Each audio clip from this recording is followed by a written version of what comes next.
ಮಲಯಾಳಮಲ್ಲಿ first album release ಮಾಡಿದ್ದು. ನಾನು ಕನ್ನಡಿಗನೇ. ಕಲಿಯೋ ಮೊದಲು ಅಮ್ಮನ ಹೆಸರೇಳು. ನಾನು ಕಾಲೇಜಲ್ಲಿ ಡಿಸೈಡ್ ಮಾಡ್ಬಿಟ್ಟಿದೆ ನಾನು ಮ್ಯೂಸಿಕ್ ನ ಪ್ರೊಫೆಷನ್ ಆಗಿ ಆಯ್ಕೆ ಮಾಡ್ಕೊಂತೀನಿ ಅಂತ. ವಿಜಯ್ ಆಕ್ಟ್ ಮಾಡಿದ್ರು. ಹೌದು ಸರ್. ಅವರ ಒಡನಾಟ ಹೇಗಿತ್ತು? ತುಂಬಾ ಒಳ್ಳೆ ವ್ಯಕ್ತಿ, ತುಂಬಾ ಇನ್ಸ್ಪೈರ್ ಮಾಡ್ತಿದ್ರು, ಮೋಟಿವೇಟ್ ಮಾಡ್ತಿದ್ರು. ಅಂದ್ರೆ V last him very early. ತುಂಬಾ ಮಿಸ್ ಮಾಡ್ಕೊಂತೀವಿ. ಜಯಂತ್ ಸರ್ ಬರ್ದ ಬಾನ ತೊರೆದು ನೀಲಿ ಹಾಡು ಇವಾಗಲೂ ಅದು ಎಲ್ಲರೂ ಕೇಳ್ತಾ ಇರ್ತಾರೆ.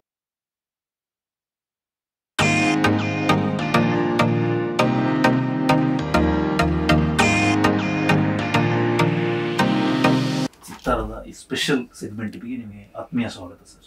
ನಮಸ್ತೆ sir, thank you, most welcome ನನ್ನ ಸ್ಟುಡಿಯೋಗೆ. ಇಟ್ಸ್ ಅ ಪ್ಲೆಜರ್ ಚಿತ್ತಾರ್ ಅವರೊಟ್ಟಿಗೆ ಕನ್ವರ್ಸ್ ಮಾಡ್ತಿರೋದು. Thank you. ಆಮೇಲೆ ಸರ್, ಇವತ್ತು ಚರಣ್ ರಾಜ್ ಅಂದ್ರೆ ಏನು ಅಂತ ಜಗತ್ತಿಗೆ ಗೊತ್ತು, ಆದರೆ ಅವ್ರ ಮೂಲ ಗೊತ್ತಿಲ್ಲ. ಇವತ್ತು ನಿಮ್ಮನ್ನು ಹೊಗಳುತ್ತಾರೆ, ನಿಜವಾಗ್ಲೂ ವೆರಿ ಟ್ಯಾಲೆಂಟೆಡ್ ಅಂತ ಗುರುತಿಸ್ತಾರೆ. ಅದರ ಮೂಲದ ಬಗ್ಗೆ ಸ್ವಲ್ಪ ನಮ್ಮ ಪ್ರೇಕ್ಷಕರಿಗೆ ಹೇಳ್ಬೋದಾ? ನಿಮ್ಮ ಕಲಿಕೆ ಆಗ್ಬೋದು, ಯಾರ ಜೊತೆ ಕಲ್ತ್ರಿ, ಈ ಹಂತಕ್ಕೆ ಹಿಂಗೆ ಬಂದ್ರಿ, ಅದನ್ನು ಹೇಳ್ಬೋದು? ನಾನು ಮೂಲತಃ ಕೊಡಗಿನವನು ಸರ್. ಹುಟ್ಟಿದ ಮಡಿಕೇರಿಯಲ್ಲಿ, ಓದಿದ್ದು ನನ್ನ ಪ್ರೈಮರಿ ವ್ಯಾಸಂಗ ಆಗಿದ್ದು ವಿರಾಜಪೇಟೆ ಸೆಂಟ್ ಆನ್ಸ್. ಮತ್ತೆ ನಾನು ಅಲ್ಲೇ ಪ್ರೈಮರಿ ಸ್ಕೂಲಿಂಗ್ ಮಾಡ್ತಾ ಇರ್ಬೇಕಾದ್ರೆ ನಾನು ಮ್ಯೂಸಿಕ್ ಕಲಿತಾ ಇದ್ದೆ, ಚಿಕ್ಕಂದಿನಿಂದ ಕಲಿತಾ ಇದ್ದೆ. ನಾನು ಇನಿಷಿಯಲಿ ಅಲ್ಲೇ ಅಲ್ಲಿನ ಗುರುಗಳ ನಿರ್ಮಲಾ ನಾಚಪ್ಪ ಅಂತ ತುಂಬಾ ಒಳ್ಳೆ ಮ್ಯೂಸಿಷಿಯನ್, ಅವ್ರ ಹತ್ರ ಕಲಿತಾ ಇದ್ದೆ, ಸ್ಟಾರ್ಟ್ ಮಾಡಿದೆ. ಮತ್ತೆ ಲೀಲಾ ತಾರನಾಥ್ ಅಂತ, ಅವರಿಂದ ನಾನು ತುಂಬಾ ಕಲಿತಿದ್ದು. ಲೀಲಾ ತಾರನಾಥ್ ಅಂತ ಅವ್ರು ಮೈಸೂರಿನವರು, ಬಟ್ ವಿರಾಜಪೇಟೆಯಲ್ಲಿದ್ರು. ಸೊ ಅವ್ರ ಹತ್ರ ನಾನು ತುಂಬಾ ಕಲಿತೆ ಮ್ಯೂಸಿಕ್. ಕರ್ನಾಟಕ ಶಾಸ್ತ್ರೀಯ ಸಂಗೀತ ಕಲ್ತಿದ್ದು. ಅದೇ ರೀತಿ ನಮ್ಮ ತಾಯಿಗೂ ತುಂಬಾ ಹೆಚ್ಚು ಆಸಕ್ತಿ ಇತ್ತು ಮ್ಯೂಸಿಕ್ ಅಲ್ಲಿ. ಸೊ ನನ್ಗೆ ಭಾವಗೀತೆಗಳಾಗ್ಲಿ, ಜಾನಪದ ಗೀತೆಗಳಾಗ್ಲಿ, ಅದು ತುಂಬಾ ಯಾವಾಗ್ಲೂ ಮನೆಯಲ್ಲಿ ಆ ವಾತಾವರಣ ಸಂಗೀತದ್ದು ಕೇಳುವಂಥದ್ದು ಸಂಗೀತ. ಸೊ ಅದಾದ ನಂತರ ನಾನು ಮೈಸೂರು ರಾಮಕೃಷ್ಣ ಶಾಲೆಯಲ್ಲಿ ಓದ್ದೆ, ಹೈಸ್ಕೂಲ್. ಸೊ ಅಲ್ಲಿ ನನ್ಗೆ ತುಂಬಾ ಎಕ್ಸ್ಪೋಜರ್ ಆಯ್ತು ಒಳ್ಳೆ ಸಂಗೀತಕ್ಕೆ. ಅಲ್ಲೂ ಕಲಿತಾ ಇದ್ದೆ. ಅಲ್ಲಿ ತುಂಬಾ ಹಿಂದೂಸ್ತಾನಿ ಪ್ರಕಾರ ಇತ್ತು ಅಲ್ಲಿ ಮ್ಯೂಸಿಕ್. ಸೊ ಅದಕ್ಕೂ ಒಂದು ಎಕ್ಸ್ಪೋಜರ್ ಆಯ್ತು. ನಾನು ಫಾರ್ಮಲಿ ಕಲೀಲಿಲ್ಲ, ಬಟ್ ನಾನು ಕೇಳಿ ಅದೊಂಥರ ಒಳಗೆ ಹೋಗಿತ್ತು ನನ್ನಲ್ಲಿ ಆ ಮ್ಯೂಸಿಕ್. ಸೊ ಅಲ್ಲಿ ನನ್ಗೆ I got expose to really good music ಅಲ್ಲಿ. ಅದಾದ ನಂತರ ಆವಾಗ್ಲೂ ನಾನು ಲೀಲಾ ತಾರನಾಥ್ ಅವರೊಟ್ಟಿಗೆ ಕಲಿತಾ ಇದ್ದೆ, ಎಲ್ಲ ರಾಜ್ಯದಲ್ಲಿ ಬಂದು ಕಲಿತಾ ಇದ್ದೆ. ಪ್ಲಸ್ ನಾನು ತುಂಬಾ ಸೆಲ್ಫ್ ಲರ್ನ್ ಮಾಡ್ತಿದ್ದೆ, ನಂಗೆ ತುಂಬಾ ಆಸಕ್ತಿ ಇತ್ತು. ಸೊ ನನ್ಗೆ ನಮ್ಮ ತಂದೆ ತಾಯಿ ಕೀಬೋರ್ಡ್ ಕೊಟ್ಟಿದ್ರು. ಸೊ ಅದರಲ್ಲಿ ಏನಾದ್ರೂ ಮಾಡ್ತಾ ಕೂರ್ತಿದ್ದೆ ನಾನು ಬಿಡುವಲ್ಲಿ. ಶಾಲಾ ಮಟ್ಟದಲ್ಲಿ ಕಾಂಪಿಟೇಷನ್ಸ್ ಗಳೆಲ್ಲ ಆಗ್ತಿತ್ತಲ್ಲ, ಡಿಸ್ಟ್ರಿಕ್ಟ್ ಲೆವೆಲ್, ಸ್ಟೇಟ್ ಲೆವೆಲ್, ಆ ತರ. ಅದರಲ್ಲೂ ತುಂಬಾ ನಾನು ತೊಡಗಿಸ್ಕೊಂತಿದ್ದೆ. ಸೊ ಅದಾದ ನಂತರ ನಾನು ಇಂಜಿನಿಯರಿಂಗ್ ಓದಿದ್ದು ಮಲ್ನಾಡ್ ಕಾಲೇಜ್ ಆಫ್ ಇಂಜಿನಿಯರಿಂಗ್ ಅಲ್ಲಿ. ಆವಾಗ ನಂಗೆ ಈ ವೆಸ್ಟರ್ನ್ ಮ್ಯೂಸಿಕ್ ಜಾಸ್ತಿ ಎಕ್ಸ್ಪೋಜರ್ ಸಿಕ್ಕಿತ್ತು. ನಾನು ವೆಸ್ಟರ್ನ್ ಕ್ಲಾಸಿಕಲ್ ಮ್ಯೂಸಿಕ್ ಕಲಿತಾ ಇದ್ದೆ ಕಾಲೇಜ್ ಟೈಮಿಂದ. PU ಟೈಮಿಂದಲೇ ನನ್ಗೆ ಆ ಒಂದು ಆಸಕ್ತಿ ಇತ್ತು ವೆಸ್ಟರ್ನ್ ಕ್ಲಾಸಿಕಲ್ ಮ್ಯೂಸಿಕ್ ಅದು ಕೇಳುವಂಥದ್ದು ಎಲ್ಲ. ಪ್ಲಸ್ ನಾನು ಬೆಂಗಳೂರಲ್ಲಿ ನೀಸಿಯಾ ಮೆಜೋಲಿ ಅಂತ ನನ್ನ ಗುರುಗಳಿಗೆ ನಾನು ಅವರೊಟ್ಟಿಗೆ ತುಂಬಾ ವರ್ಷಗಳು ಅಲ್ಲಿ ಪ್ರಾಕ್ಟೀಸ್ ಮಾಡಿದ್ದೀನಿ, ಅವರೊಟ್ಟಿಗೆ ಕಲ್ತಿದ್ದೀನಿ. ಪ್ಲಸ್ ಅವರೊಟ್ಟಿಗೆ ಕಲಿತಾ ಇರೋತ್ತಿಗೆ ನಾನು ಅವರ ಕಾಯರ್ ಗ್ರೂಪ್ ಅಲ್ಲೂ ಹಾಡ್ತಾ ಇದ್ದೆ. ಸೊ ನಾವು ಏನ್ ರಿನೈಸೆನ್ಸ್ ಮ್ಯೂಸಿಕ್ ಹಾಡ್ತಿದ್ವಿ. ಆ music 14th 15th century 16th century music ಹಾಡ್ತಾ ಇದ್ವಿ. ಆ ಮ್ಯೂಸಿಕ್ ಸ್ಪೆಷಾಲಿಟಿ ಆ ಟೈಮಲ್ಲಿ ಬರ್ದಂತ ಸಂಗೀತ, ಯುರೋಪ್ ಅಲ್ಲಿ ಬರ್ದಂತ ಸಂಗೀತ, ಅದನ್ನ ಕಲಿತಾ ಇದ್ವಿ. ಅದನ್ನ ಪರ್ಫಾರ್ಮ್ ಮಾಡ್ತಾ ಇದ್ವಿ. ಸೊ ಆವಾಗ ನಂಗೆ ತುಂಬಾ ಅಬ್ರಾಡ್, ಇನ್ನು ಸ್ವೀಡನ್ ಅಲ್ಲಿ ಆ ಕಂಟ್ರಿಗಳ ಮ್ಯೂಸಿಷಿಯನ್ಸ್ ಒಟ್ಟಿಗೂ ಅವರು ಹಾಡ್ತಿದ್ರು ಆ ಗ್ರೂಪ್ ಅಲ್ಲಿ. ಸೊ ಅವ್ರ ಪರಿಚಯ ಆಯ್ತು. ಸೊ ಅಲ್ಲಿಂದ ನಂಗೆ ಇನ್ನೂ ತುಂಬಾ ಮ್ಯೂಸಿಕ್ ಎಕ್ಸ್ಚೇಂಜ್ ಆಗ್ತಿತ್ತು. ಸೊ ಅದು ಲ್ಯಾಂಗ್ವೇಜ್ ಅಲ್ಲಿ ಹೌದು, ಇಟಾಲಿಯನ್, ಜರ್ಮನ್ ಅಲ್ಲಿ ಇರ್ತಿತ್ತು. ಸೊ ಅದು ತುಂಬಾ ಒಳ್ಳೆ ಎಕ್ಸ್ಪೋಜರ್ ನನಗೆ. ಸೊ ಕಾಲೇಜ್ ಟೈಮಲ್ಲಿ ನನಗೆ ಜಾಬ್ ಅಂತ ನನ್ನ ಒಂದು ತುಂಬಾ ಒಳ್ಳೆ ಮ್ಯೂಸಿಷಿಯನ್, ಅವ್ರೀಗ ಕೇರಳದ ಇಂಡಿಪೆಂಡೆಂಟ್ ಮ್ಯೂಸಿಕ್ ಸೀನ್ ಅಲ್ಲಿ ತುಂಬಾ ಒಳ್ಳೆ ಹೆಸರು ಮಾಡಿರುವಂತ ಹಾಗೂ ತುಂಬಾ ಚೆನ್ನಾಗಿ ಹಾಡ್ತಾ ಇರುವಂತ ವ್ಯಕ್ತಿಯಲ್ಲಿ. ಸೊ ಅವ್ರ ಪರಿಚಯ ಆಯ್ತು ನನ್ನ ಕಾಲೇಜಲ್ಲಿ. ನನ್ನ ಸೀನಿಯರ್ ಆಗಿದ್ರು ಅವರು. ಸೊ ಅವರೊಟ್ಟಿಗೆ ಅದೇ ಒಂದು ಬ್ಯಾಂಡ್ ಸ್ಟಾರ್ಟ್ ಮಾಡ್ಕೊಂಡ್ವಿ. ಅವಾಗ ರಾಕ್ ಮ್ಯೂಸಿಕ್ ತುಂಬಾ ಹೌದು ಇಷ್ಟಪಡ್ತಿದ್ದೆ, ನಾನು ತುಂಬಾ ಕೇಳ್ತಿದ್ದೆ. ಸೊ ಅದ್ರ ಇನ್ಫ್ಲುಯೆನ್ಸ್ ತುಂಬಾ, ಬ್ಯಾಂಡ್ ಅದರದ್ದು ಇನ್ಫ್ಲುಯೆನ್ಸ್ ಇತ್ತು. ಮತ್ತೆ ಅದಾದ ನಂತರ ನಾನು ಇಮಿಡಿಯೇಟ್ ಕೇರಳಕ್ಕೆ ಹೋದೆ. ಸೊ ಜಾಬ್ ಟ್ರಿವಾಂಡ್ರಮ್ ಅಲ್ಲಿ ಇದ್ರು. ಸೊ ನಾನು ಅಲ್ಲಿಗೆ ಹೋದೆ. ವಿ ಡಿಸೈಡೆಡ್ ದಟ್ ನಾವು ಸಂಗೀತವನ್ನೇ ನಾವು ಪ್ರೊಫೆಷನ್ ಆಗಿ ಆಯ್ಕೆ ಮಾಡ್ಕೊಂಡಿದ್ವಿ. ಸೊ ಅದಕ್ಕೆ ನಾನು ಟ್ರಿವಾಂಡ್ರಮ್ಗೆ ಅಲ್ಲಿ ಕಲ್ತು ಪ್ರಾಕ್ಟೀಸ್ ಮಾಡೋಣ ಅಂತ ಅಲ್ಲಿಗೆ ಹೋದೆ. ಅಲ್ಲಿ ನಂಗೆ ತುಂಬಾ ಮ್ಯೂಸಿಷಿಯನ್ ಸಿಕ್ಕಿದ್ರು. ಅವ್ರ ಹತ್ರ ಕಲಿಯಕ್ ಸ್ಟಾರ್ಟ್ ಮಾಡಿದ್ರೆ ಅರೇಂಜಿಂಗ್ ಸೈಡ್ ಹೋದೆ, ಪ್ರೋಗ್ರಾಮಿಂಗ್, ಅರೇಂಜಿಂಗ್ ಅದರ ಸೈಡ್ ನತ್ತ ಹೋದೆ ನಾನು. ಯಾಕಂದ್ರೆ ನಂಗೆ ಮುಂಚೆಯಿಂದಲೇ ಕೀಬೋರ್ಡ್ಸ್ ಅದೆಲ್ಲ ತುಂಬಾ ಇಂಟ್ರೆಸ್ಟ್ ಇತ್ತು. ಸೊ ಅದು ತುಂಬಾ ಎಕ್ಸೈಟ್ ಮಾಡ್ತು ನನ್ನ ಈ ಪ್ರೋಗ್ರಾಮಿಂಗ್. ಸೊ ಅಲ್ಲೂ ನಾನು ಪೆರಂಬಾವರ್ಜಿ ರವೀಂದ್ರನಾಥ್ ಅಂತ ನನ್ನ ಗುರುಗಳು, ಅವರು ಮ್ಯೂಸಿಕ್ ಡೈರೆಕ್ಟರ್ ಆಗಿದ್ರು ಮಲಯಾಳಂ ಅಲ್ಲಿ, ತುಂಬಾ ಒಳ್ಳೆ ಮ್ಯೂಸಿಕ್ ಡೈರೆಕ್ಟರ್. ಸೊ ಬಟ್ ಅವರು ಶಾಸ್ತ್ರೀಯ ಸಂಗೀತ ಹೇಳ್ಕೊಡ್ತಿದ್ರು. ಸೊ ಅಲ್ಲಿ ಕಲಿತೆ. ಅದಾದ ನಂತರ ಸದ್ಯ ಸುಮಾರು ಕೆಲಸ ಮಾಡಿದೆ ಸರ್, ತುಂಬಾ ಮ್ಯೂಸಿಕ್ ಡೈರೆಕ್ಟರ್ಸ್ ಒಟ್ಟಿಗೆ ವರ್ಕ್ ಮಾಡಿದೆ. ಅದೇ ಸ್ಟಾರ್ಟಿಂಗ್ ಮಾಡಿದ್ದು ಮಲಯಾಳಂಲ್ಲೇ ಸ್ಟಾರ್ಟಿಂಗ್, ಯಾಕಂದ್ರೆ ಅಲ್ಲಿ ಸ್ಟಾರ್ಟ್ ಮಾಡಿದ್ರಿಂದ ಟ್ರಿವಾಂಡ್ರಮ್ಗೆ ಹೋಗಿ ನಮ್ಗೆ ಅಲ್ಲೇ ಆಪರ್ಚುನಿಟಿ ಸಿಕ್ತು ವರ್ಕ್ ಮಾಡುವಂಥದ್ದು. ಸೊ ಅವಾಗ ಯಾಕಂದ್ರೆ ನಾವು 2006-07 ಅಲ್ಲಿ ಒಂದು ಆಲ್ಬಮ್ ರಿಲೀಸ್ ಮಾಡಿದ್ವಿ, ತಾಳಂ ಅಂತ. ಗ್ರಾಮಿ ಅವಾರ್ಡ್ಸ್ ಇಲ್ಲ ಅದಲ್ಲ ಸರ್, ಅದು ರಿಕ್ಕಿ ಕೇಜ್ ಅವರ ಆಲ್ಬಮ್. ಇದು ತಾಳಂ ಅಂತ ನಾವು ಮಲಯಾಳಂ ಅಲ್ಲಿ ಫಸ್ಟ್ ಆಲ್ಬಮ್ ರಿಲೀಸ್ ಮಾಡಿದ್ದು. ನಾನ್ ಕನ್ನಡಿಗನೇ, ಬಟ್ ನನ್ಗೆ ಅಲ್ಲಿ ಆಪರ್ಚುನಿಟಿ ಅಲ್ಲಿ ಹೋಗಿ ವರ್ಕ್ ಮಾಡ್ತಿದ್ರಿಂದ, ಪ್ಲಸ್ ಜಾಬ್ ಕೇಳದವರು. ಸೊ ಅವ್ರು ಆವಾಗ ಅಲ್ಲಿ ಒಂದು ರಿಯಾಲಿಟಿ ಶೋ ಅಲ್ಲಿ ಫಸ್ಟ್ ರನ್ನರ್ ಅಪ್ ಆಗಿದ್ರು. ಸೊ ಅವ್ರಿಗೆ ತುಂಬಾ ಒಂದು ಬಿಕಮ್ ಫೇಮಸ್. ಸೊ ಆ ಜಾಬ್ ಗೆ ಒಂದು ಆಲ್ಬಮ್ ಮಾಡ್ಬೇಕಿತ್ತು. ಸೊ ನಾನು ಜಾಬ್ ಒಟ್ಟಿಗೆ ಇದ್ದಿದ್ರಿಂದ ನಾನು ಅದನ್ನ ಪ್ರೊಡ್ಯೂಸ್ ಮಾಡ್ಲಿಕ್ಕೆ, ಇಬ್ರು ಪ್ರೊಡ್ಯೂಸ್ ಮಾಡಿ ಕಂಪೋಸ್ ಮಾಡಿ. ಇನ್ನೊಂದು ಮ್ಯೂಸಿಷಿಯನ್ ಇದ್ರು, ಯಾಕ್ಸನ್ ಪೆರೇರಾ ಅಂತ. ಅವರು ಇವಾಗ ಕೇರಳದಲ್ಲಿ is also doing very good, ಅವರು ಮ್ಯೂಸಿಕ್ ಡೈರೆಕ್ಟರ್. ಸೊ ನಾವು 3 ಜನರು ಒಂದು ಆಲ್ಬಮ್ ಮಾಡಿದ್ವಿ, ತಾಳಂ ಅಂತ. ಅದು ತುಂಬಾ ಆಕ್ಚುಲಿ ಅದು ರಿಲೀಸ್ ಆದ ತಕ್ಷಣ ಯಾರಿಗೂ ಅಷ್ಟು ಗೊತ್ತಾಗಿರ್ಲಿಲ್ಲ. ಬಟ್ 2009-10-11 ಗೆ ಅದು ತುಂಬಾ ಜನರು ಕೇಳಿ ಇಷ್ಟಪಟ್ರು ಅದನ್ನ. ಮತ್ತೆ ವಿ ಆರ್ ವೆರಿ ಫಾರ್ಚುನೇಟ್, ಇವಾಗ್ಲೂ ಅದನ್ನ ಎಲ್ಲ ಕೇಳ್ತಾರೆ. ಇವಾಗ್ಲೂ ಮೆಸೇಜಸ್ ಬರ್ತಾ ಇರುತ್ತೆ, ತಾಳಂ ಕೇಳಿದ್ವಿ ಅಂತ. ಆದ್ರೆ ನಾವು ಆ ತಾಳಂ ಆಲ್ಬಮ್ ಮಾಡ್ತಿರೋತ್ತಿಗೆ ನಾನು ಕಲಿತಾನೆ ಮಾಡ್ತಿದ್ದೀವಿ. ಏನ್ ಕಲಿತಾ ಇದೆ ಅದನ್ನ ಬಂದು ಎಕ್ಸಿಕ್ಯೂಟ್ ಮಾಡ್ತಾ ಇದ್ದೆ. ಸೊ ಈ ರೀತಿ ಜರ್ನಿ ಸಾಕ್ತು. ಮತ್ತೆ ಒಂದ್ ಪ್ರಾಜೆಕ್ಟ್ಗೋಸ್ಕರ ನಾನು ಬೆಂಗಳೂರಿಗೆ ಬಂದೆ. ಸೊ ಅದಾದ ನಂತರ ನನಗೂ ತುಂಬಾ ಇಂಟ್ರೆಸ್ಟ್ ಇತ್ತು. ಅಂದ್ರೆ ನಾನು ಇಲ್ಲಿಯವನಾಗಿದ್ರಿಂದ ನಂಗೆ ಕನ್ನಡ, ಹೌದು, ಕನ್ನಡ ಮ್ಯೂಸಿಕ್ ಮಾಡ್ಲಿಕ್ಕೆ ತುಂಬಾ ಇಂಟ್ರೆಸ್ಟ್ ಇತ್ತು.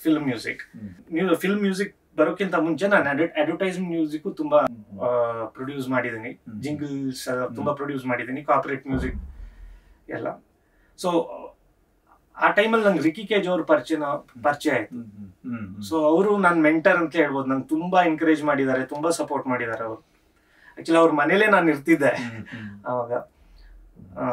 ಸೊ ಅವರ ಆಲ್ಬಮ್ಗೂ ನಾನು ಪ್ರೋಗ್ರಾಮಿಂಗ್ ಆಗ್ಲಿ ಕಾಂಟ್ರಿಬ್ಯೂಟ್ ಹಾಗೆ ಮಾಡಿದೆ, ಹಾಡೋದಾಗ್ಲಿ ಎಲ್ಲ ಕಾಂಟ್ರಿಬ್ಯೂಟ್ ಮಾಡ್ತಿದ್ದೆ. ಸೊ ಆ ಆಲ್ಬಮ್ಗೆ ಸಿಕ್ಕಿದ್ದು ರಿಕ್ಕಿ ಕೇಜ್ ಅವರ ಆಲ್ಬಮ್ ಅದು. ನಾನು ಅದರಲ್ಲಿ ಅದೇ ಭಾಗಿಯಾಗಿದೆ. ವೆರಿ ಮೋರ್ ಆರ್ಟಿಸ್ಟ್ ಆಲ್ಸೋ ಅದರಲ್ಲಿ. ಇಲ್ಲಿಂದ ತುಂಬಾ ಆರ್ಟಿಸ್ಟ್ ಗಳಿದ್ರು ಅದರಲ್ಲಿ ಫೀಚರ್ ಆದಂತವ್ರು. ಸೊ ನಾನು ಅದರಲ್ಲಿ ಒಬ್ಬನಾಗಿದ್ದೆ. ವಿಂಡ್ಸ್ ಆಫ್ ಸಂಸಾರ ಎಲ್ಲ ಲ್ಯಾಂಗ್ವೇಜಸ್ ಇತ್ತು sir. It was world music. Job ಅಂತ ಹೇಳಿದ್ರಿ, ಇದನ್ನು ಪ್ರೊಫೆಷನ್ ಆಗಿ ತಗೊಳ್ಳೋ ಮೊದಲು ಏನೇನು ಸರ್ಕಸ್ ಮಾಡಿದ್ರಿ ನೀವು? ಸರ್ಕಸ್ ಅಂದ್ರೆ ಆವಾಗ ನಮ್ಗೆ ಸರ್ಕಸ್ ಅಂತ ಅನ್ಸ್ಲಿಲ್ಲ. ಅಂದ್ರೆ ಅದು ಅಷ್ಟು ಎಕ್ಸೈಟ್ ಆಗ್ತಿತ್ತು ನಮ್ಗೆ. ಯಾವಾಗ್ಲೂ ವಿ ವರ್ ಲುಕಿಂಗ್ ಫಾರ್ವರ್ಡ್, ಏನಾದ್ರೂ ಒಂದು ಮ್ಯೂಸಿಕಲ್ ತೊಡಗಿಸ್ಲಿಕ್ಕೆ ಏನಾದ್ರೂ. It was very exciting sir. Every day was exciting. So ನಮ್ಗೆ ಯಾವ್ದು ಕಷ್ಟ ಅಂತ ಅನ್ನಿಸ್ಲಿಲ್ಲ. ಇನ್ನೊಂದು ನಾನು ತುಂಬಾ ಫಾರ್ಚುನೇಟ್ ಏನಂತ ಹೇಳಿದ್ರೆ, ನಂಗೆ ಮನೇಲಿ ಒಳ್ಳೆ ಸಪೋರ್ಟ್ ಮಾಡ್ತಿದ್ರು ನನ್ನ ತಂದೆ ತಾಯಿ. ಅವ್ರಿಗೂ ನಾನು ಸಂಗೀತ ತಗೊಂಡಿದ್ದವ್ರಿಗೂ ತುಂಬಾ ಖುಷಿ ಇತ್ತು. ಜಾಬ್ ಏನ್ ಮಾಡ್ತಾ ಇದ್ರಿ ನೀವು? ನಾನ್ ಜಾಬ್ ಇಲ್ಲ ಸರ್. ನಾನು ಸ್ಟ್ರೈಟ್ ಕಾಲೇಜ್ ಆದ ತಕ್ಷಣನೇ ನಾನು ಕಾಲೇಜಲ್ಲಿ ಡಿಸೈಡ್ ಮಾಡ್ಬಿಟ್ಟಿದೆ ನಾನು ಮ್ಯೂಸಿಕ್ ನ ಪ್ರೊಫೆಷನ್ ಆಗಿ ಆಯ್ಕೆ ಮಾಡ್ಕೊಂತೀನಿ ಅಂತ. ಅದೇ ಕಾಲೇಜ್ ಟೈಮಲ್ಲಿ ನನಗೆ ಅದೇ ಅರೇಂಜಿಂಗ್ ಮ್ಯೂಸಿಕ್ ಪ್ರೊಡಕ್ಷನ್ ಮೇಲೆ ತುಂಬಾ ಆಸಕ್ತಿ ಸ್ಟಾರ್ಟ್ ಆಯ್ತು. ಸೊ ಅದಾದ ನಂತರ ಅದಕ್ಕಿಂತ ಮುಂಚೆ ನಾನು ತುಂಬಾ ಹಾಡ್ತಾ ಇದ್ದೆ. But once I got expose to this, ಅದಾದ ನಂತರ ದಿಸ್ ವರ್ಲ್ಡ್ ಇಸ್ ಸಮಥಿಂಗ್ ತುಂಬಾ ಎಕ್ಸೈಟ್ ಅದೇ ನಾನು. ಅಂಡ್ ಇದ್ರ ಒಳಗೆ ಒಂದ್ಸತಿ ಹೋಗ್ಬಿಟ್ರೆ ಮತ್ತೆ ಇನ್ಫಿನೈಟ್ ಅದು ಬ್ಯಾಕ್ ಸ್ಟೇಜ್ ಇಷ್ಟ ಆಯ್ತು ನಿಮಗೆ? ಹೌದು ಅದು ಕಂಪ್ಯೂಟರ್ ತುಂಬಾ ಇಂಟ್ರೆಸ್ಟಿಂಗ್ ಆಯ್ತು ನನ್ಗೆ. ಯಾಕಂದ್ರೆ ನಾವ್ ಏನ್ ಬೇಕಾದ್ರೂ ಮಾಡ್ಬೋದು, ಏನ್ ಎಕ್ಸ್ಪೆರಿಮೆಂಟ್ ಬೇಕಾದ್ರೂ ಮಾಡ್ಬೋದು, ಅದರಲ್ಲಿ ಫಿಯರ್ಲೆಸ್ ಆಗಿ ಮಾಡ್ಬೋದು ಅಂತ. ಆಮೇಲೆ ನೀವು ಇದು ಮನ್ಸೂರ್ ಅವರ ಹರಿವು ಅಂತ ಒಂದು ಸಿನಿಮಾ ಮಾಡಿ. ಹೌದು ಸರ್. ಅದು ಹೆಂಗೆ ಆಪರ್ಚುನಿಟಿ ಬಂತು, ಅದರ ಎಕ್ಸ್ಪೀರಿಯನ್ಸ್ ಶೇರ್ ಮಾಡೋದು ಸರ್? ಆ ಹೊತ್ತಲ್ಲಿ ನಾನು ತುಂಬಾ ಫಿಲ್ಮ್ ಮೇಕರ್ಸ್ ಅಂದ್ರೆ ಫಿಲ್ಮ್ ಅಲ್ಲಿ ಯಾರೆಲ್ಲ ತೊಡಗಿಸ್ಕೊಂಡಿದ್ರು, ಎವ್ರಿ ಒನ್ ಮನ್ಸೂರಿ ಆಗಿರ್ಬೋದು, ಎಲ್ಲರೂ ಅವರವರ ಫಸ್ಟ್ ವರ್ಕ್ ಮಾಡ್ಲಿಕ್ಕೆ ಟ್ರೈ ಮಾಡ್ತಿದ್ರು. ಅವರ ಪ್ರಯತ್ನ ಇತ್ತು ಅದರಲ್ಲಿ. ಅದೇ ಟೈಮಲ್ಲಿ ನಾನು ಅವ್ರ ಸುತ್ತ ಇರ್ತಿದ್ದೆ, ನನ್ನ ಹಾಡ್ಗಳು ಕೇಳ್ತಿದ್ರು ಅವರು. ಅಂದ್ರೆ ಅವ್ರಿಗೆ ಹೋಗಿ ನಾನು ಕೇಳಿಸ್ತಾನೂ ಇದ್ದೆ ಇದು ನನ್ನ ಹಾಡ್ಗಳು ಅಂತ. ಅದೇ ಟೈಮಲ್ಲಿ ನನ್ಗೆ ಮನ್ಸೂರಿ ಅವ್ರ ಪರಿಚಯ ಆದ್ರು, ಹೇಮಂತ್ ಎಂ ರಾವ್ ಪರಿಚಯ ಆದ್ರು, ಹಾಗೆ ಸುಮಾರು ಈಗಿನ ಫಿಲ್ಮ್ ಮೇಕರ್ಸ್ ಪರಿಚಯ ಆದ್ರು. So we continued working. ನನ್ಗೆ ಅದು ಒಳ್ಳೆ ಆಪರ್ಚುನಿಟಿ ಸಿಕ್ತು. ವಿಜಯ್ ಆಕ್ಟ್ ಮಾಡಿದ್ರು. ಹೌದು ಸರ್. ಅವರ ಒಡನಾಟ ಹೇಗಿತ್ತು? ಮೀಟ್ ಮಾಡಿದ್ರು? ಅಯ್ಯೋ, ನಾವ್ ಅವಾಗ ಯಾವಾಗ್ಲೂ ಸಿಗ್ತಾ ಇರ್ತಿದ್ವಿ. ತೊಂದ್ರೆ ತುಂಬಾ ಒಳ್ಳೆ ವ್ಯಕ್ತಿ, ತುಂಬಾ ಇನ್ಸ್ಪೈರ್ ಮಾಡ್ತಿದ್ರು, ಮೋಟಿವೇಟ್ ಮಾಡ್ತಿದ್ರು. ಅಂದ್ರೆ V last him very early. ತುಂಬಾ ಮಿಸ್ ಮಾಡ್ಕೊಂತೀವಿ ಇವಾಗ್ಲೂ. ಅಂಡ್ ವಾಟ್ ಎಂತ ಅದ್ಭುತ ನಟ. ಆಮೇಲೆ ಇವ್ರದ್ದು ಬರ್ತೀರಿ ಹೇಮಂತ್ ರಾವ್, ಗೋಧಿ ಬಣ್ಣ, ಅನಂತ್ ನಾಗ್ ಅವರು. ಅದ್ರದ್ದು ಯಾವ್ದೊಂದು ಎಕ್ಸ್ಪೀರಿಯನ್ಸ್ ನಿಮಗೆ ನೆನಪಿದೆಯಾ? ಅದು ಬಂದಿರೋದು, ನೀವು ವರ್ಕ್ ಮಾಡಿರೋದು? ಅದ್ ಯಾವಾಗ ತುಂಬಾ ನನ್ ಮ್ಯೂಸಿಕ್ ತುಂಬಾ ಟ್ರಿಕ್ಕಿ ಇತ್ತು ಸರ್. ಅಂದ್ರೆ ಯಾರಿಗೂ ಆ ಮ್ಯೂಸಿಕ್ ತೋರಿಸಿದ್ರು ಫ್ರೆಶ್ ಅಂತ ಹೇಳ್ತಿದ್ರು, ಬಟ್ ಏನೋ ಅದು ಹೇಮಂತ ಎಂ ರಾವ್ಗೆ ಅದು ರಿಲೇಟ್ ಆಯ್ತು. ಅಂದ್ರೆ ಅವ್ರು ಅದನ್ನ ಅಪ್ರಿಶಿಯೇಟ್ ಮಾಡಿದ್ರು. ನಾನ್ ಅದಕ್ಕಿಂತ ಮುಂಚೆನೂ ತುಂಬಾ ಡೈರೆಕ್ಟರ್ಸ್ ಒಟ್ಟಿಗೆ ವರ್ಕ್ ಮಾಡಿದ್ದೆ, ಬಟ್ ಅವ್ರಿಗೆ ನನ್ನ ನ್ಯಾಚುರಲಿ ಬರುವಂತ ಒಂದು ಸಂಗೀತ ಇರುತ್ತಲ್ಲ, ಪ್ಯಾಟರ್ನ್, ಅದು ಅವ್ರಿಗೆ ಅಷ್ಟು ರಿಲೇಟ್ ಆಗ್ತಿರ್ಲಿಲ್ಲ ಯಾರಿಗೂ. ಹೇಮಂತ್ ಎಂ ರಾವ್ ಅದನ್ನ ಆಯ್ಕೆ ಮಾಡಿದ್ರು, ಅವರು ಫಸ್ಟ್ ಅಪ್ರಿಶಿಯೇಟ್ ಮಾಡಿದ್ರು. ಸೊ ನನ್ಗೇನು ತುಂಬಾ ಒಂಥರ ಕಾನ್ಫಿಡೆನ್ಸ್ ಬಂತು ಅವಾಗ. ಓಕೆ, ನಾನು ಈ ತರ ಮಾಡಿದ್ರು ವರ್ಕ್ ಆಗುತ್ತೆ ಅಂತ. ಆಮೇಲೆ ಮಂಡ್ಯ ಟು ಮುಂಬೈ ಇಂತೊಂದು ಸಿನಿಮಾ ಮಾಡಿದ್ರಿ. ಎಸ್ ಅಷ್ಟೊಂದು ಸೌಂಡ್ ಮಾಡಿಲ್ಲ. ಹೌದು ಸರ್. ನಾನು ಅದಕ್ಕೆ ಹಾಡ್ಗಳನ್ನ ಮಾಡಿದ್ದೆ. ಆ ಸಿನಿಮಾ ತುಂಬಾ ಡಿಲೇ ಆಗಿತ್ತು. ಅದು ಎಲ್ಲರ ಮೊದಲನೇ ವರ್ಕ್ ಆ ತರನೇ ಇರುತ್ತೆ. ಅದು ಇಟ್ಸ್ ನಾಟ್ ಈಸಿ. ಇದಕ್ಕೆ ಬರ್ತಾರೆ ಪುಷ್ಪಕ ವಿಮಾನ, ಮ್ಯೂಸಿಕಲ್ ಹಿಟ್ ಸಿನಿಮಾ, ಉಮೇಶ್ ಅವರು. ಅದು ವರ್ಕ್ ಏನಾದ್ರು ಎಕ್ಸ್ಪೀರಿಯನ್ಸ್? ಅದೇ ನಾನು ಹೇಳ್ತಿದ್ದೆ, ಎಲ್ಲರನ್ನ ಭೇಟಿ ಮಾಡ್ತಿದ್ದೆ. ಅದೇ ರೀತಿ ನಾನು ವಿಖ್ಯಾತ್ ಅಂತವ್ರನ್ನ ಭೇಟಿ ಮಾಡ್ತಿದ್ದೆ. ಆಕ್ಚುಲಿ ನನ್ನ ಬೆಂಗಳೂರಿಗೆ ಕರ್ಕೊಂಡ್ ಬಂದಿದ್ದು ಧನಂಜಯ್ ರೈಟರ್ ಇದ್ದಾರಲ್ವಾ, ಕಿರಿಕ್ ಪಾಟೀಲ್ ಅಭಿನಯಿಸಿದ್ರು. ಪ್ಲಸ್ ಎಲ್ಲ ನನ್ನ ಮೋಸ್ಟ್ ಆಫ್ ದ ಹಾಡ್ಗಳಿಗೆ ಅವರು ಬರೀತಾರೆ. ಅವ್ರ ಮುಖಾಂತರ ಅವ್ರ ಥ್ರೂ ನಾನು ಬೆಂಗಳೂರಿಗೆ ಬಂದಿದ್ದು. ಅವ್ರು ನನ್ ಕರೆದಿದ್ದು ಒಂದು ಪ್ರಾಜೆಕ್ಟ್ಗೆ ನೀವು ಬರ್ಬೇಕು ಅಂತ. ಧನಂಜಯ್ ರಂಜನ್. ಎಸ್. ಸೊ ಅವರೇ ಕರ್ಕೊಂಡ್ ಬಂದಿದ್ದು. ಅವರ ಕಾರಲ್ಲೇ ಕೀಬೋರ್ಡ್ ಗಳೆಲ್ಲ ಹಾಕಿ ನಾನು ಆಕ್ಚುಲಿ ಶಿಫ್ಟ್ ಆಗಿದ್ದು ಬೆಂಗಳೂರಿಗೆ. ಉಳ್ಕೊಂಡ್ರು ನೀವು ಬೆಂಗಳೂರು ಬಂದ ತಕ್ಷಣ? ಇಲ್ಲ, ಅವಾಗ ನನ್ನ ಫ್ರೆಂಡ್ ಇತ್ತ ನನ್ಗೆ. ಸೊ ನಾವಿಬ್ರು ರೂಮ್ಮೇಟ್ಸ್ ಆಗಿ ನಾನು ಅಲ್ಲೇ ಒಂದು ಚಿಕ್ಕ ಸೆಟಪ್ ಮಾಡ್ಕೊಂಡು ಮಾಡ್ತಿದ್ದೆ, ಮೋಸ್ಟ್ಲಿ ಹೆಡ್ಫೋನ್ಸ್ ಅಲ್ಲೇ. ಅದೇ ಪುಷ್ಪಕ ವಿಮಾನಕ್ಕೆ ಆಮೇಲೆ ರಿಲೀಸ್ ಆದ್ಮೇಲೆ ಒಂದು ಮಾತು ಬಂತದು, ಇನ್ಸ್ಪೈರ್ಡ್ ಮೂವಿ ಅಂತ ಬಂತು ಬೇರೆ. ಏನಿಸ್ತು? ನೀವು ಮ್ಯೂಸಿಕ್ ಮಾಡಿರ್ತೀರಾ, ಟೈಮ್ ಕೊಟ್ಟಿರ್ತೀರಾ, ಅವಾಗ ಏನಿಸ್ತು ನಿಮಗೆ? ಸರ್ ಅದೆಲ್ಲ ಅಂದ್ರೆ ಇಟ್ ಹ್ಯಾಪನ್ ಸರ್. ನನ್ಗೆ ಬಟ್ ನನ್ಗೇನು ರಿಗ್ರೆಟ್ಸ್ ಇಲ್ಲ. ಯಾಕಂದ್ರೆ ನನ್ ಬೆಸ್ಟ್ ಹಾಕಿದೆ, ಆ ಎಪ್ರಿಸಿಯೇಷನ್ ಸಿಕ್ತು. ಇವಾಗ್ಲೂ ಜಯಂತ್ ಸರ್ ಬರ್ದ ಬಾನತೊರೆ ಇದು ನೀಲಿ ಹಾಡು ಇವಾಗ್ಲೂ ಅದು ಎಲ್ಲರೂ ಕೇಳ್ತಾ ಇರ್ತಾರೆ, ನನಗೆ ಕಳಿಸ್ತಾ ಇರ್ತಾರೆ ಇದು. ಸೊ ನನ್ಗೆ ಏನು ರಿಗ್ರೆಟ್ಸ್ ಇಲ್ಲ. I did my best and ಅದಕ್ಕೆ ನನ್ ಫ್ರೂಟ್ ಸಿಕ್ತು. ಸೂಪರ್. ಆಮೇಲೆ ಮೆಗಾ ಹಿಟ್ ಟಗರು. ಎಸ್ ದುನಿಯಾ ಸೂರಜ್. ಹೆಂಗಿತ್ತು ಆ ಗ್ರೇಟ್ ಡೈರೆಕ್ಟರ್ ಜೊತೆ ವರ್ಕ್ ಮಾಡಿದ ಎಕ್ಸ್ಪೀರಿಯನ್ಸ್? ಸರ್ ಅದು ಅಂದ್ರೆ ಸೂರಿ ಸರ್ ನನ್ನ ಮನೆಗೂ ನನ್ನ ತಲುಪಿಸಿದ್ರು. ಅಂದ್ರೆ ಇಟ್ಸ್ ಗಾಡ್ಸ್ ಗ್ರೇಸ್ ಸರ್. ನಾನು ಎಲ್ಲ ಒಳ್ಳೆ ನಿರ್ದೇಶಕರೊಟ್ಟಿಗೆ ನನ್ ಕೆಲಸ ಮಾಡ್ಲಿಕ್ಕೆ ಸಿಕ್ಕಿರೋದು. ಅದಾಗೆ ಆಪರ್ಚುನಿಟೀಸ್ ನನ್ ಬರ್ತಿತ್ತು. ಅಂದ್ರೆ I was right time right place ಅಲ್ಲಿ ಇರ್ತಿದ್ದೆ ನಾನು. It's God's grace. Suri sir ಪರಿಚಯ ಆಗಿದ್ದು ನನ್ಗೆ ಜಯಂತ್ ಸರ್ ಮುಖಾಂತರ ಅವರು ಕೇಳಿ ಗೋಧಿ ಬಣ್ಣ ಹಾಡುಗಳನ್ನ ಕೇಳಿ ಅಂತ ಸೂರಿ ಸರ್ ಹೇಳಿದ್ರು. ಸೂರಿ ಸರ್ ಕೇಳಿ ಅವ್ರಿಗೆ ಅಯೋಮಯ ಅಂತ ಒಂದು ಹಾಡ್ ಪರ್ಟಿಕ್ಯುಲರ್ಲಿ ಅವ್ರಿಗೆ ತುಂಬಾ ಇಷ್ಟ ಆಗಿತ್ತು, ಅದರ ಅರೇಂಜ್ಮೆಂಟ್ ಅದೆಲ್ಲ. ಸೊ ಅವ್ರು ಬಂದಾಗ ಅದೇ ನಾನ್ ಒಂಥರ ತಬ್ಬಿಬ್ಬಾಗ್ಬಿಟ್ಟಿದೆ ನನ್ಗೆ, ಅಂದ್ರೆ ಅಷ್ಟು ದೊಡ್ಡ ನಿರ್ದೇಶಕರಲ್ವಾ, ನನ್ಗೆ ಹೇಗ್ ರಿಯಾಕ್ಟ್ ಮಾಡ್ಬೇಕಂತಲೇ ಗೊತ್ತಾಗಿರ್ಲಿಲ್ಲ ನನ್ಗೆ. ನಾನು ಅದೇ ಅವ್ರು ಮಾಡಿದಂತ ಬೇರೆ ಹಾಡುಗಳನ್ನ ಎಲ್ಲ ತೋರ್ಸಿದೆ. ಅವ್ರಿಗೇನೋ ಕಾಣಿಸುತ್ತೆ, ಕೇಳಿಸಿದ್ರು, ಅವ್ರೇನೋ he found something good in the music. ಅದಾದ ನಂತರ ನಾನು ಅವ್ರು ಹೇಳಿದ್ರು ಮಾಡ್ತೀಯಾ ನನ್ ಮೂವಿ ಇದೆ ಟಗರು ಅಂತ. ಅಫ್ಕೋರ್ಸ್ ಅವ್ರು ಕೇಳಿದಾಗ ಅದಕ್ಕಿಂತ ದೊಡ್ಡ ಅವಕಾಶ ಯಾರು ಮಿಸ್ ಮಾಡಲ್ಲ ಅಂತ ಅವಕಾಶ. ಸೊ ಸ್ಟಾರ್ಟ್ ಮಾಡಿದೆ ನಾನು ಕಂಪೋಸ್ ಮಾಡ್ಲಿಕ್ಕೆ. ಸೊ ನಾನು ಮಾಡಿ ಅವ್ರಿಗೆ ಕಳಿಸ್ತಾ ಇದ್ದಿದ್ದು, ಅವ್ರಿಗೆ ಖುಷಿ ಆಗ್ಲಿಕ್ಕೆ ಸ್ಟಾರ್ಟ್ ಆಯ್ತು ಸರ್ಗೆ. ಏನೋ ಇದು ಬೇರೆ ಪ್ಯಾಟರ್ನ್ ಅಲ್ಲಿ ಮ್ಯೂಸಿಕ್ ಹೊರ ಬರ್ತಾ ಇದೆ ಅಂತ. ಸೊ ಅವರು ತುಂಬಾ ಎನ್ಕರೇಜ್ ಮಾಡಿದ್ರು ಆ ಒಂದು ಝೋನ್ ಅಲ್ಲೇ ಕ್ರ್ಯಾಕ್ ಮಾಡ್ಲಿಕ್ಕೆ. ಏನೇ ಮಾಡಿದ್ರು ಸರ್ ಅದು ಡೈರೆಕ್ಟರ್ ಮುಖಾಂತರನೇ ಬರುವಂತದ್ದು. ಸೊ ಒಳ್ಳೆ ನಿರ್ದೇಶಕರು ನಮ್ಮಿಂದ ಕೆಲಸ ತೆಗಿಸ್ತಾರೆ. ಟೇಸ್ಟ್ ಆಕ್ಚುಲಿ ಇರುವಂತದ್ದು ಡೈರೆಕ್ಟರ್ಸ್ ಗಳಿಗೆ. ಹೌದು, ಬಟ್ ಅದು ಉಟ್ಕೊಂಡಿದೆ ಈಗ ಟ್ಯೂನ್, ಟಗರು ಟೈಟಲ್ ಟ್ರ್ಯಾಕ್ ಇದೆಯಲ್ಲ, ಟ್ಯೂನ್ ಹೆಂಗೆ ಉಟ್ಕೊಂಡು ಅದ್ರಲ್ಲಿ ಒಂದು ಥೀಮ್ ಬರುತ್ತಲ್ಲ. ಎಸ್, ಅದು ಆಕ್ಚುಲಿ ನಾನು ಒಂದು ಡೆಮೋ ಸ್ಕ್ರಾಚ್ ಮಾಡಿ ಇಟ್ಟಿದ್ದೆ ಟಗರುಗೆ, ಸರ್ ತೋರಿಸಿದ್ದೆ. ಬಟ್ ನಾವ್ ಅದನ್ನ ಸೈಡ್ ಅಲ್ಲಿ ಇಟ್ಟಿದ್ವಿ. ಸರ್ಗೆ ಇಷ್ಟ ಆಗಿತ್ತು ಅದು. ಬಟ್ ಅದನ್ನ ನಾವೇನು ಮುಂದುವರ್ಸಲಿಲ್ಲ ಅದ್ರಲ್ಲಿ ಕೆಲಸ. ನಾನು ಬೇರೆ ಎಲ್ಲ ಹಾಡ್ಗಳು ಕ್ರ್ಯಾಕ್ ಮಾಡ್ತಿದ್ದೆ, ಎಲ್ಲ ಸರ್ಗೆ ಇಷ್ಟ ಆಗ್ತಿತ್ತು. ಲಾಸ್ಟಿಗೆ ಒಂದು ಅಪ್ಬೀಟ್ ಸಾಂಗ್ ಏನಾದ್ರು ಬೇಕಲ್ವಾ ಅಂತ ಡಿಸೈಡ್ ಮಾಡಿದಾಗ ನಾವು ಟೀಸರ್ಗೆ ಆ ಸಾಂಗ್ ನ ಯೂಸ್ ಮಾಡಿದ್ವಿ. ಸೊ ಸರ್ ಹೇಳಿದ್ರು ಯಾಕೆ ಈ ಸೌಂಡ್ ಮೇಲೇನೆ ನಾವು ಯಾಕೊಂದು ಹಾರ್ಡ್ ಡೆವಲಪ್ ಮಾಡಬಾರ್ದಂತ ನಾವು ಸ್ಟಾರ್ಟ್ ಮಾಡಿದ್ವಿ ಡೆವಲಪ್ ಮಾಡ್ಲಿಕ್ಕೆ. ತುಂಬಾ ಬೇಗ ಮುಗ್ದೋಯ್ತು ಆ ಸಾಂಗ್. ಆಕ್ಚುಲಿ ಒಂದು 3 hours ಅಲ್ಲೇ ಸರ್ ಒಟ್ಟಿಗೆ ಕೂತಿದ್ರು. ಸೊ ಬೇಗ ಮುಗ್ದೋಯ್ತು ಆ ಸಾಂಗ್. ಮತ್ತೆ ನಾನು ಅಫ್ಕೋರ್ಸ್ ಅದನ್ನ ಅದಾದ ನಂತರ ತುಂಬಾ ಕೆಲ್ಸಗಳಿರುತ್ತೆ, ಅದು ಅರೇಂಜ್ ಮಾಡ್ಬೇಕು, ಹಾಡಿಸ್ಬೇಕು, ಅದೆಲ್ಲ.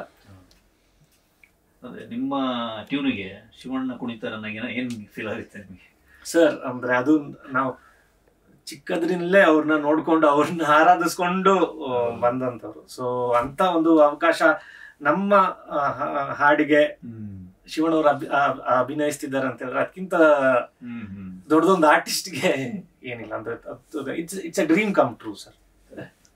ಅದಾದ್ಮೇಲೆ ನಿಮ್ ಜೀವನ ಕೌಲುದಾರಿಗೆ ಬರುತ್ತೆ.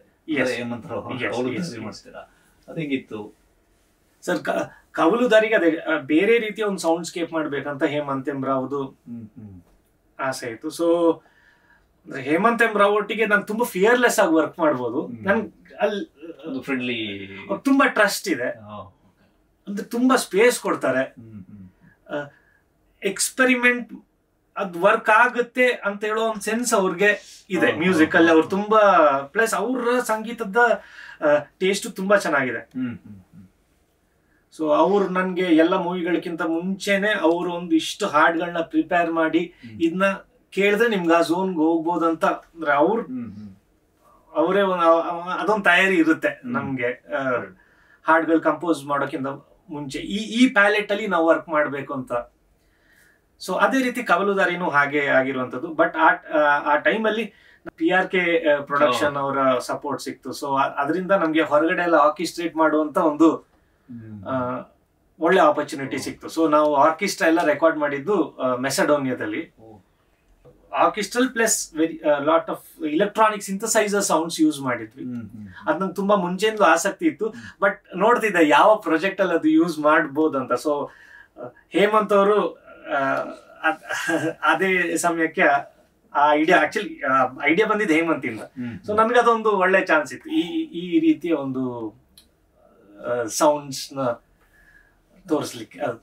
ಅವಾಗ ಶಿವನ ಮೇಡಮ್ ಸಪೋರ್ಟಿಂಗ್ ಇತ್ತು ನಿಮಗೆ ಈ ತಂಡಕ್ಕೆ? ಸೊ ಅಫ್ಕೋರ್ಸ್ ಸರ್, ಅಂದ್ರೆ ಅವರಿಂದ ಆದಂತ ಚಿತ್ರ ಸಮಯದಲ್ಲಿ ಪುನೀತ್ ರಾಜ್ಕುಮಾರ್ ಸರ್ ಅವರೊಟ್ಟಿಗೆ ಇದ್ದ ಒಡನಾಟ ಎಲ್ಲ ತುಂಬಾ ಎನ್ಕರೇಜ್ಮೆಂಟ್ ಇರ್ತಿತ್ತು ಸರ್. ಅವ್ರು ತುಂಬಾ ಸಪೋರ್ಟ್ ಮಾಡಿದ್ದಾರೆ and we will cherish those moments forever. ಆಮೇಲೆ ನಿಮಗೆ ಇದು ಬರುತ್ತೆ, ಒಂದು ಒಳ್ಳೆ ಗೋಲ್ಡನ್ ಅಪರ್ಚುನಿಟಿ, ಅಂದ್ರೆ ಜೇಮ್ಸ್ ಗೆ ಮ್ಯೂಸಿಕ್ ಮಾಡುವಂತ ಅವಕಾಶ ಬರುತ್ತೆ. ಅವಾಗ ಪುನೀತ್ ಸರ್ ಜೊತೆ ನಿಮ್ಮ ಒಡನಾಟ ಎಲ್ಲ ಹೇಗಿತ್ತು ಅಂತ? ಅದೇ ನನ್ಗೆ ಆಕ್ಚುಲಿ ಕವಲುದಾರಿ ಮಾಡೋ ಹೊತ್ತಿಗೆ ಪುನೀತ್ ಸರ್ ಒಟ್ಟಿಗೆ ತುಂಬಾ ಟೈಮ್ ಸ್ಪೆಂಡ್ ಮಾಡ್ಲಿಕ್ಕೆ ಅವ್ರು ಕರ್ಸ್ಕೊಂತಿದ್ರು ಒಂದೊಂದ್ಸತಿ ಅವರ ಆಫೀಸ್ಗೆ. So I consider my self very lucky, ನಮ್ಗೆ ಆ ಮೊಮೆಂಟ್ ಸಿಕ್ಕಿರೋದು ಸರ್ ಒಟ್ಟಿಗೆ. ಸೊ ಅದಾದ ನಂತರ ನನ್ಗೆ ಅದೇ ಪುನೀತ್ ಸರ್ ಥ್ರೂ ಜೇಮ್ಸ್ ಸಿಗುತ್ತೆ, ಚೇತನ್ ಅವ್ರ ಪರಿಚಯ ಆಗುತ್ತೆ. ಸೊ ಅದಾದ ನಂತರ ಆ ಚಿತ್ರ ಆಯ್ತು. ಬಟ್ ಅದೇ ಅನ್ಫಾರ್ಚುನೇಟ್ಲಿ ಅವ್ರ ಮ್ಯೂಸಿಕ್ ಬಗ್ಗೆ ಏನ್ ಮಾತಾಡ್ತಾ ಇದ್ರು ಪುನೀತ್ ಸರ್, ನಿಮ್ ಬಗ್ಗೆ ಏನ್ ಡಿಸ್ಕಸ್ ಮಾಡ್ತಾ ಇದ್ರು? ಸರ್ ಅವ್ರು ತುಂಬಾ ಇಷ್ಟ ಪಡ್ತಿದ್ರು.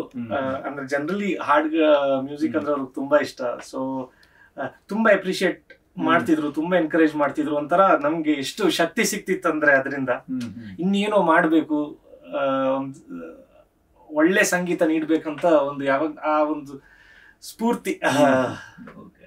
ಆಮೇಲೆ ನೆಕ್ಸ್ಟ್ ಪ್ರಾಜೆಕ್ಟ್ ಏನೋ ಪ್ಲಾನ್ ಆಗಿತ್ತಾ ಅವ್ರ ಜೊತೆ ನಿಮ್ ಮ್ಯೂಸಿಕ್ ಮಾಡೋದು ಅಂತ ಅನ್ನೋದಾಗಿತ್ತ? ಅದೇನಾದ್ರು ಮಾತಾಡ್ತಿದ್ವಿ ಸರ್, ಬಟ್ ಅಂದ್ರೆ ಸರ್ ಮುಖಾಂತರ ಅಲ್ಲ, ಟೀಮ್ಸ್ ಮುಖಾಂತರ ಮಾತಾಡ್ತಿದ್ವಿ. ಬಟ್ ಯಾವ್ದು ಫೈನಲೈಸ್ ಆಗಿರ್ಲಿಲ್ಲ.